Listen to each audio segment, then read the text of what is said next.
இந்த நிதியாண்டு வரைக்கும் 2023 டிசம்பர் வரைக்குமே கரீப் கல்யாண் அன்ன யோஜனா திட்டத்தின் மூலியமாக அனைத்து ஒவ்வொரு நபருக்கு 5 கிலோ அரிசி பருப்புக்கான உணவுக்கான ஒதுக்கீடு செஞ்சுட்டாங்க. இது கடந்த மாசம் வரைக்கும் டிசம்பர் வரைக்கும் அது வந்து ஏற்கனவே வழங்குனதோட யூனிட் அடிப்படையில் கூடுதலா வழங்கிட்டு இருந்தாங்க. அதுக்கப்புறம் முழுவதுமே மத்திய அரசாங்கம் ஏத்துக்கிடுச்சு. ஆனா இப்ப விநியோகிக்கப்படக்கூடிய விநியோகத்துல அந்த ரேஷன் கடையில் கொடுக்கக்கூடிய ஏஏஒய் கார்டு என்று சொல்லக்கூடிய அந்தியோதய அன்ன யோஜனா அந்த கார்டு வச்சிருக்கவங்களுக்கு 35 கிலோ அரிசி மத்திய அரசாங்கம் கொடுப்பது இலவசமா. அதே மாதிரி பிஹெச்ஹெச் கார்டுக்கு மத்திய அரசாங்கம் ஒரு நபருக்கு 5 கிலோ அரிசி தான் எத்தனை பேர் இருக்காங்களோ அவங்களுக்கு அரிசி கொடுக்குறாங்க. என்பிஹெச்சுக்கு வந்து மத்திய அரசாங்கத்துல ஒரு ஒதுக்கீடு இல்லை. இதுல என்ன நடக்குதுன்னு சொன்னா ஏற்கனவே மத்திய அரசாங்கம் வந்து உணவு பொருட்களுக்கான அந்த இதை வந்து ஒதுக்கீடு செஞ்சு கொடுத்துட்டு இருக்காங்க. ஒரு நபருக்கு பிஹெச்ஹெச் கார்டு வச்சிருக்காங்க, ஒரு நபர் வந்து ஒரு யூனிட் கார்டு அந்த கார்டு அது வந்து ஏற்கனவே மத்திய அரசாங்கம் மாநில அரசாங்கம் 12 கிலோ அரிசி வழங்கிட்டு இருந்துச்சு. மத்திய அரசாங்கத்தோட அரிசி சேர்த்து 15+5 17 கிலோ வழங்கணும்.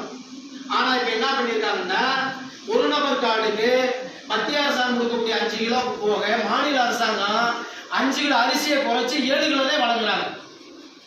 அதை தாண்டி 2.5 யூனிட் கார்டு 3 யூனிட் கார்டு எல்லாம் இருக்குல்ல, அதுக்கு 3 யூனிட் கார்டு இருந்துச்சுனாங்க மத்திய அரசாங்கம் 15 கிலோ வழங்குது.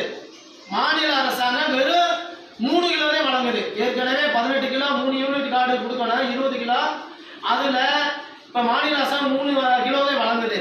இது பொதுமக்கள் மத்தியில் இதுக்கு முன்னால இந்த திட்டத்தினுடைய குளறுபடியில ரேஷன் கடையில வேலை செஞ்சவங்க திட்டத்தை மக்கள் மத்தியில கொண்டு போய் சேர்க்காம அந்த வேலை செய்யக்கூடிய அந்த துறை சார்ந்தவர்கள் பொதுமக்களுக்கு விழிப்புணர்வு ஏற்படுத்தாம அதை பதுக்குனாங்க.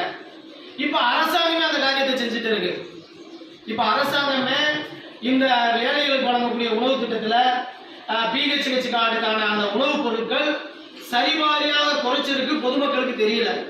அதனால பொறுப்புள்ள நம்மளுடைய மாவட்ட ஊராட்சியினுடைய அவையில நம்ம மாவட்டம் விவசாய பகுதியை சார்ந்த மாவட்டம், நம்ம மாவட்டம் கூலி தொழிலாளர்கள் அதிகமாக இருக்கக்கூடிய மாவட்டம், நிறைய அரசாங்கம் வழங்கக்கூடிய அந்த ரேஷன் கடை மூலியமா வழங்கக்கூடிய உணவுப் பொருட்களை சமைச்சு தான் சாப்பிடக்கூடிய அளவிற்கு நிறைய குடும்பங்கள் அது சார்ந்து இருக்கிறதுனால அரசாங்கத்தினுடைய இந்த ஒருதலை பட்சமான இந்த உணவு ஒதுக்கீட்டை கடந்த ஆண்டு எப்படி நீங்க நடைமுறை கொண்டு வந்தீங்களோ அதே மாதிரி கொடுக்கணும் அப்படின்றத வந்து தீர்மானமா கொண்டு வரணும் அப்படின்றது வந்து என்னுடைய கவன ஈர்ப்பு தீர்மானமா அதை சேர்த்துக்கணும்.